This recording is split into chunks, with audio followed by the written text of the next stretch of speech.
Samsung has struck gold with the Galaxy A56 5G. This phone comes as a really well-balanced package with great performance and a camera that blows almost every other mid-range phone. The Samsung next Galaxy A57 5G is one of the best mid-range phones we've looked at and has the best camera phone you can find in the mid-range segment with its impressive camera sensor. Featuring a 50MP wide, a 12MP ultrawide, and a 10MP telephoto with 3x optical zoom. The Galaxy S25 sports a 6.7-inch dynamic AMOLED 2X display with support for HDR10+ and a peak brightness of 2600 nits, offer a 120Hz refresh rate. The Galaxy A57 is now said to be bringing the new Exynos 1680 SoC. Phones have 12GB of RAM, run Android 16.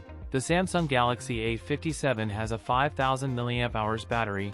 It supports 45W fast wired. The Samsung Galaxy A57 details suggest that the phone will launch in India around June 2026. That's it for today's video. If you enjoyed it, don't forget to like, comment, and subscribe for more content. Thanks for watching, and I'll see you in the next one.